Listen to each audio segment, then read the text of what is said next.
James Ribshack on a Thursday night football in focus. Good start of the season for you guys. Yes, sir. We started off against Page. Got up 21-0 early, but they stunk back. They fought hard the whole game. Made a good game at the end. You know, that game was, I was talking to somebody else about that game was tight early. What did it take to finally get it turned around? You guys could get the offense. But I think Page had a lot to do with the fact you couldn't get the offense going early. They were playing you tough. But once you guys finally got rolling, you did well. But for the early part of that game, I'm thinking this is going to be maybe going to overtime. Nobody's going to score. Yeah, their defense is really good. They're well disciplined. They fly to the football. They have a lot of good players. And once we got in our rhythm of our offense, it took us a little while to get started since it was the first game and everything. But once we got started, we did all right. Having beaten Page before, did that help you as going into the game, knowing you have beaten them previously? Ron, you beat them the year before 14-7. They beat you 2 years earlier. So I guess that kind of weighs both ways. Knowing you can beat them because you knocked them off, but also knowing they were the last team to beat you 2 years ago. Yes, sir. When we came into the game, we knew it was going to be a good game. They always give us a good fight. But it's a different year, so you can't really base it on the past years. Just come out there and fight as hard as you can and treat it as a different game every time you go on the field. In what ways are you a better leader this year maybe than you were last year? I think experience has to do with that. A year under quarterback under my belt helps out a lot. Yeah, you look at the game. Which game did you enter? Was it the Dudley game when you came in last year and took over? It was Page. Page game last year? Yes, so sir. You came in, was it first half or second half? It was second half. Came in for Bernie Sundown? Yes, sir. Came in for Bernie, took over and led your team to the win over Page a year ago. So that's almost like a little, they call it deja vu a little bit from 1 year before for you too against Page. Yes, sir. Came in the second half of that game, and because Bernie had some cramps or something was going on, and we ended up coming back and winning that game. It was a big win for us. And you never came out after that except for the injury, right? The injury, yes, sir. I popped my hamstring. I guess you would call it pulled hamstring. Set me out for 2 or 3 games during the middle of the season. But you came back, if I'm not mistaken, you came back quicker than they thought you would. Yes, sir. They said it was going to be 5 weeks or something like that. And then Coach Hollis, the athletic trainer, had some rehab stuff for me, and they took me off the defense after that. Do you miss the defensive days? I do miss the defensive days. I like defense. I saw you one of the first times you were playing cornerback for Northern. I saw you with those hits and some of the scrimmages I saw because I'd seen you from a distance before in the press box, but saw you on the field. I mean, number 11, right? Yes, sir. Keep that number in mind. There were some vicious hits you made from that cornerback spot. I tried to. I don't know about vicious hits. I'm a little undersized, but you get your money's worth with your size on those hits. Yes, sir. I try to. Fly to the football. You ever wish you were back over there? I do. I love defense. I like defense more than offense, to tell you the truth. What about the kicking game? Where did this kicking game come? Was it the fact you guys just didn't have another kicker, so you're one of the better athletes on the team, so you got chosen to be the kicker? How'd that come about? Well, the last couple of years for state championship games or away playoff games, we go to Campbell, and we walk around on Campbell and stuff, and they give us like 15, 20 minutes of free time. So me and a couple of guys like Austin Alex Hassler, recent kickers, we get out there and kick field goals. So I was like, all right, I'm gonna try to kick a few. And I started kicking them pretty good then, and then nobody was really a kicker this year because since we lost Alex Hassler. So I just kind of stepped in there and said, Coach, I can kick. You started hanging out with kickers and it rubbed off on you. Yes, sir. You haven't got down yet where they're high and deep, but they're good. That's the main thing. That's what matters the most. We've been doing a couple of school kicks and stuff like that, so that's started a little challenge for me, trying to place it where I need to place it instead of just kicking as far as I can and not really working. Yeah, I mean, if it's accurate, that's the main thing anyway. Yes, sir. I guess last week not bad to 3 for 3. Yes, sir. What about your receiving core this year? Got a good group of receivers coming back? Yes, sir. Excellent receiving core this year, and kind of young across the board for the receivers, but they're doing well. Not really young, they're juniors, but I mean they're doing well with Nuke and Cam, with the main targets, and then Andre Adams. Yes, sir. He's doing well. Malik Scott's had a couple good catches, and we're doing well with that. It looked like last week that little short pass worked good for you to Harris and also to Reynolds. A couple of short passes, and after you get the ball in their hands, and those guys run pretty well for you. Yes, sir. They're playmakers. You get in their hands, and they make my job easy. They go and make plays. Now, last year, when you think some of your passes, I watched you pass a couple of years, sometimes your passes aren't the passes of the air, and you just throw them up high and air them out. It's more like a little more of a missile in a straight line. Yes, sir. Can't let it get picked off by the safety throwing it deep. A couple times I got to throw it up deep TJ just because he was faster than everybody. Let him go get it, make a play. But you got to put it in tight spots most of the time. What was your longest completion in the game, maybe against Page last week? Do you remember? had a pass on the left sideline, must have been about 20, 25 yards maybe. Yeah, I had a pass to Cam. I think it was about 25, 30 yards, something like that. That was a big first down play. I think you guys had either a third or fourth down in Page territory, or right near the midfield area, came up with a big first down then. Yes, sir.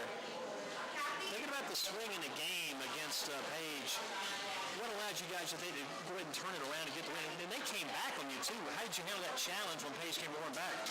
Our coaches have prepared us well. They said we're going to face adversity all season, and that was our first test of adversity right there. They started coming back on us, and we just had to try to end the deal as quick as we could. Look at the three state championships. You were part of three, right? Yes, sir. Because you joined the team as a freshman, right? Yes, sir. So you were there for that one in the sophomore year as a defensive back, last year as a quarterback. Yes, sir. All three of those. What does it mean? Some guys, because I witnessed that today, and as I wrote this question, I started thinking about some guys never even had a chance to even smell a state championship, and you've got three of these under your belt already. Yes, sir. It's very blessing. Not many people get to say they had any kind of state championship. Like, some people have never even been to a game. Yeah, some people hadn't even made a state playoffs and stuff like that, but our coaches have done a great job preparing us for the big games and keeping our minds right and leading us to the state championship games, and came out 3-0 in those 3 games. Where do you keep these rings? Do you wear them around or keep them locked down? Well, I usually only wear them when I go to like dress-up events, like homecoming or the prom or something like that. I wear my ring. That's about it. So you got 3 of them, right? Yes, sir. I have 3 rings. Man, that's got to feel good. Got one as a freshman, sophomore, and a junior. Trying to get one as a senior. Going into the season, was there ever any doubt on your part, every doubt at all you guys could maybe go back and get another one? I think we can go back and get another one. Of course, we're not going to blow teams out like we had in the past, because we lost TJ. Those playoffs last year, none of those games even close. They really weren't. It's crazy. Because our defense was so good last year, and then our offensive line and TJ and everybody else did such a great job. We put teams away in the first half. But you're still, like you say, in position where you could win another. Yes, sir. We're in position. Yes, sir. I believe we can win another one 4 times in a row. That'd be awesome. What about being up on the platform? I remember seeing some of the video after the state championship. What was it like being on the platform at that press conference at the state championship last year at Wake Forest? You were up there, TJ's up there, Coach Roscoe's up there, and they're talking to you guys after the game. That had to feel pretty good, too. I think you were voted the most valuable offensive player in the game. Yes, sir. It was a great feeling. I didn't really do much on offense because it's pretty much 8 touchdowns. You can't really take anything away from that. But you handed off on almost all those. Yes, sir. Yes, sir. Yeah. You had a hand in those, we might say. Yes, sir. How about the new coach, Coach Thomas, Brian Thomas? What does he bring to this team? I know he's seems like he's steady. Steady coach. I like him a lot. I think he's what helped us win that first state championship. He brought in a new defense, and he's the defensive coordinator, so he does a great job with the defense, getting us right and prepared for the games. And then I really like him as a head coach, too. Very steady leader, Coach Thomas of the Northern Guilford High School. Big game tomorrow against the Northwest. What about North? What does it mean, and why does this Northwest rivalry so big between Northern and Northwest? What makes it? Because every game you guys play sometimes is a rival game almost. The Page game is huge, and the Norris crowd is going to be huge out at Northern from the Northwest game. What makes Northwest such a big game? A lot of friends. It's a non-conference game. This game shouldn't mean anything, but it does. Yeah, a lot of our friends go over there. A couple of people that went to like Summerfield Elementary School. They split up and went Northwest Northern. So a lot of our friends go over there, and that's pretty much it. I mean, it's gonna be a great game. They always have a pretty good team, and they always bring a great crowd out there. The fans are awesome. Our fans are awesome. So it's gonna be awesome. It's gonna be a great game. So after them, I'm thinking not too far down the road, you guys got teams like Reedsville, and then later on you get in the conference. What about these other non-conference games? You don't think about them much now because Northwest is all that matters at this point. Yes, sir. But after them, who do you have coming up down the road? Any idea? Well, we have Williams next week. That'll be our first conference game. You play your first conference game, the 3rd game of the season. That's early. Yes, sir. And then after that, we'll play Reedsville. And so that should be a great test. Both of those games should be I great would tests. think in the conference, Western Alamance, Eastern Alamance, is going to be a very big test. That'd be a very big test. They always have great programs there. And got a few friends to go to both of those schools, so that'd be bragging You rights have the also. Dethridge brothers? I do. I play baseball with Brock. And, Brock's a good baseball player. Yeah, me and Brock have been good friends since I think it was 7th grade. We've been playing baseball together, so that's always a great rivalry right there. That's a good challenge, Western Alamance, every year for you guys, too. It should be. I told a guy last week, I said, sometimes it does a team good to lose a game just to bring them back down and get them reorganized back down. Do you think you agree with that philosophy? Your philosophy is we don't need to lose any, let's just keep winning. Well, I think my freshman year, when we lost to Western Alamance in the last game of the season, I think that's what set us straight to win that first state championship. I think it kind of opened some guys' eyes. Sent you guys in the right direction. Sent us in the right direction. I think it opened some guys' eyes that we weren't the best around, and that we needed to put in more work and work harder to become a better team. In what ways do you expect it to be a tough test against Northwest? What impresses you about watching Northwest film? That you guys have practiced all week long for Northwest. What impresses you about them? I mean, we just have to go out and do what we do. They have a great offensive line. They're really big. Yeah. They have some pretty good running backs, and their defense is pretty good too. But we just have to go out and do what we do, and we'll be all right. Austin Coltrane with us, Football in Focus, Shane's Rib Shack up on Westover Terrace, big Thursday night. It is important, maybe sometimes even more important, to focus more on what you guys do than what the other guy does anyway? Yes, sir. I believe as long as we do what we do, I think we'll be fine in any game this season. We asked this of Jake Simpson. If you could play for any college in the country, attend that college and play football there, where college would you go to? Oh, that's a tough one. Guaranteed you'd be playing for these guys and doing well if you decided to go there. It'd be between Alabama and Oregon. Man, you're thinking, that's some pretty good stuff. Well, any college team out there, I'd go to Alabama or Oregon. Oregon with the facilities and, of course, the jerseys and the speed and everything.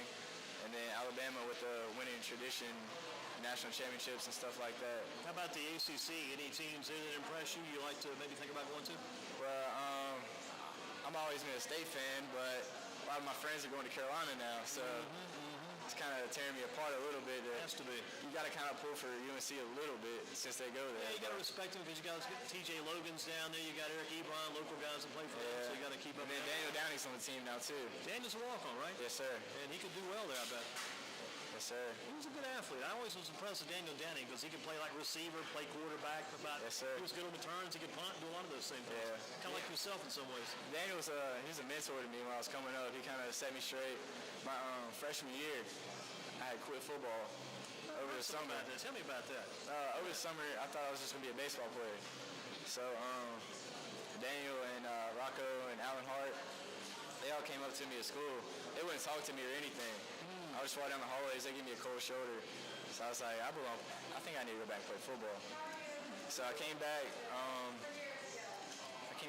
For the Williams game, and because I was ineligible for the first couple of games, I got to get my practices in and everything. Came back for the Williams game, and I ended up getting the MVP on the JV team, and they moved me up for varsity, and I ended up being on the kickoff team for the state championship game. Just being on the field was just awesome for my freshman year. Yeah, give a kind of a thank you out to Daniel Downing for that then, right? Yeah, I thank him every day. I thank him a lot. So you actually quit the football team your freshman year? I did.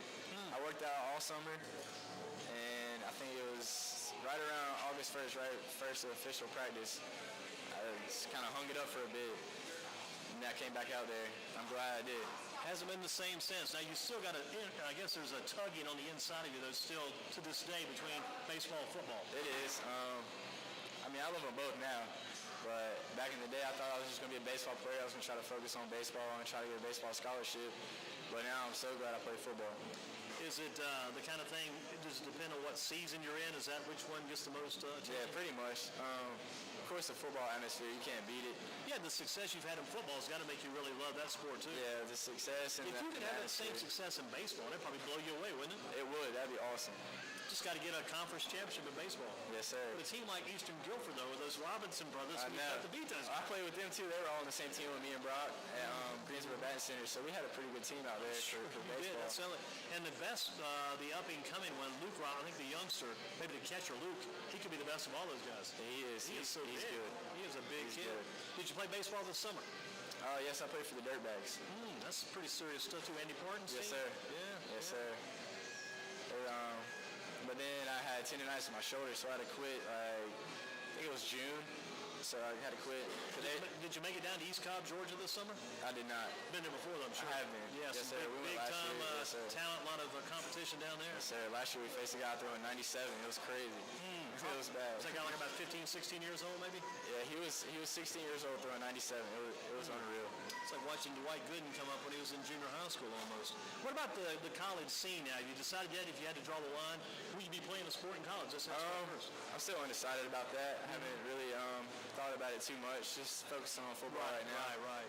And once the season's over, we'll see what if there's any offers there or what's going on with that. And you hadn't decided whether or not if you're leaning toward football or baseball. That's all still up in the air. It's still up in the air.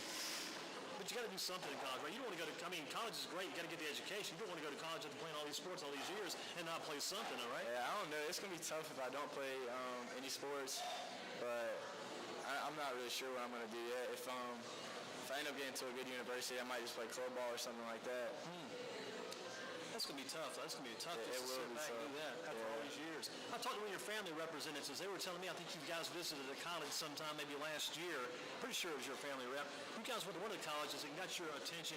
You went into, I think, to the gym or the athletic administration building, and they, instead of having up all the championships, they had up like the SAT top players, the top GPAs. I mean, their whole football and their whole athletic program, instead of putting up all the titles they'd won in 2010, 11, 12, and back in the 90s, it was all academic stuff. Academics. That was at Randolph-Macon. That got your attention, didn't it? Yes, sir. It was at Randolph-Macon. They've been contacting me a little bit. That's where Nick Jones goes from this past year's team, number 10 from last year. He goes there. He likes it a lot.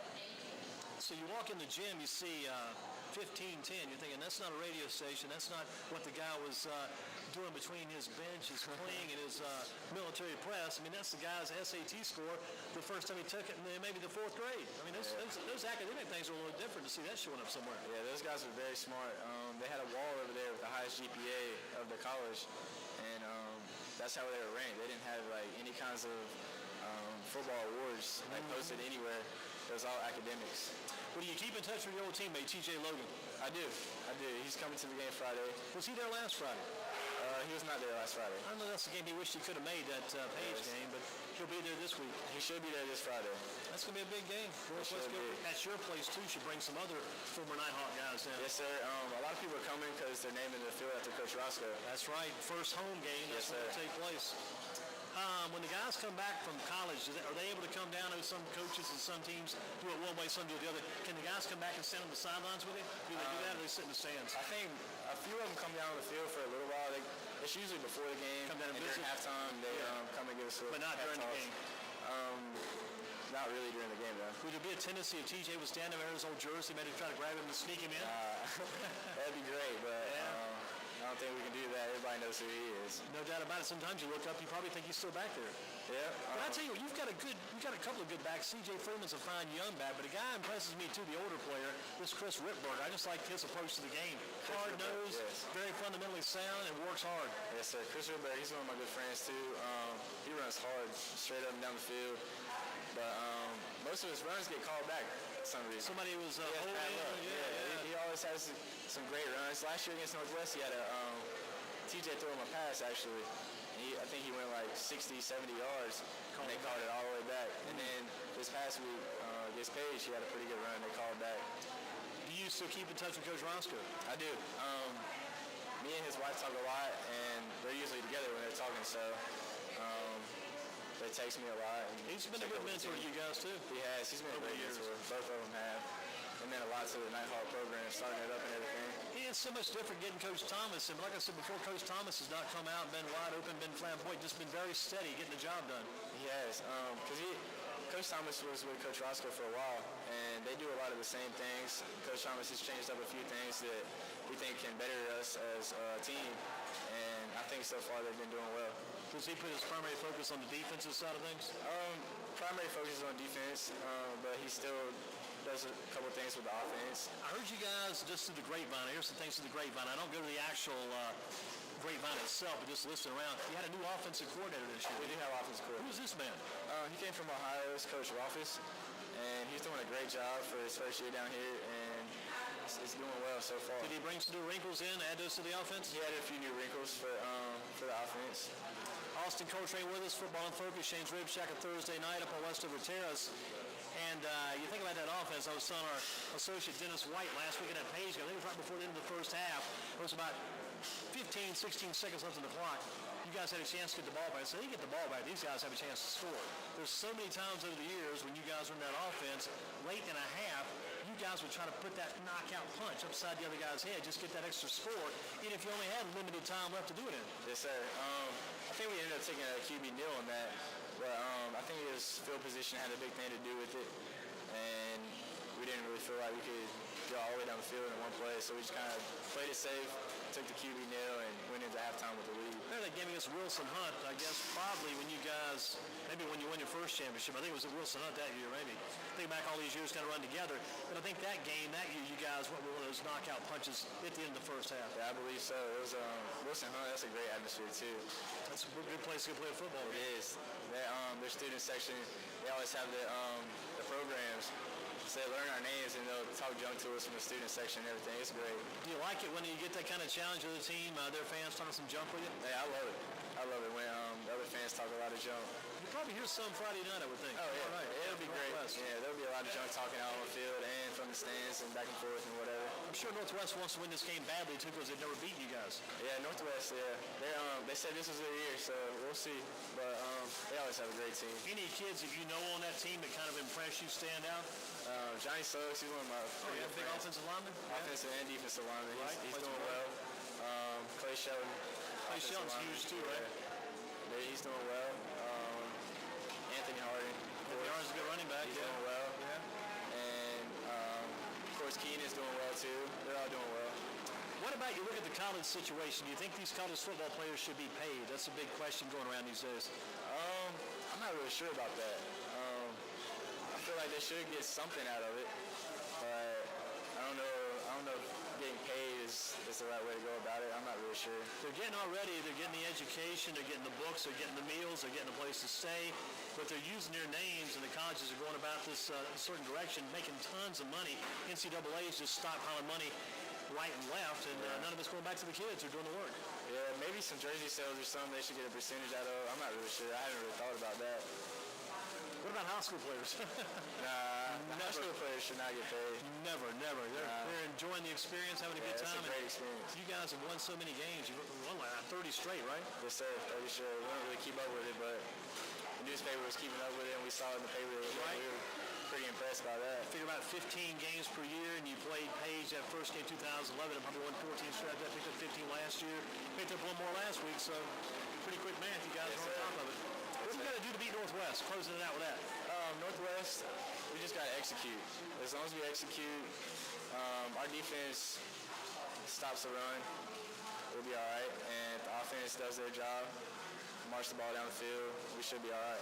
You know, contrary to popular belief, there's a lot of competition between you guys, but there's still a lot of respect between you and those teams too, right? There's a lot of respect. You hear a lot of heat between the fans, but I think there's a lot of respect between the players. Yeah, the players respect each other a lot because, that's the people we see on the weekends, the people we hang out with. So it's just like a rivalry game, junk talking back and forth, like bragging rights pretty much, like after the game. Like, we beat you, we lost, whatever. And then the rest of that, you leave it on the field, move on, right? Yes, sir. I was thinking about last week. I think Jalen Gavin had this quote in the paper. He was talking to somebody. There's always a lot of smack talk, like you said, on the field between the two teams. This smack talk going on, is it between individuals or just kind of a team thing? It's kind of a team thing. It just goes back and forth. It's just you're in the moment, you're hype, and I don't really As a quarterback, do you talk junk to the guy across the line on the other end? Does that ever happen? I don't really talk that much junk. I'm not one to do that, but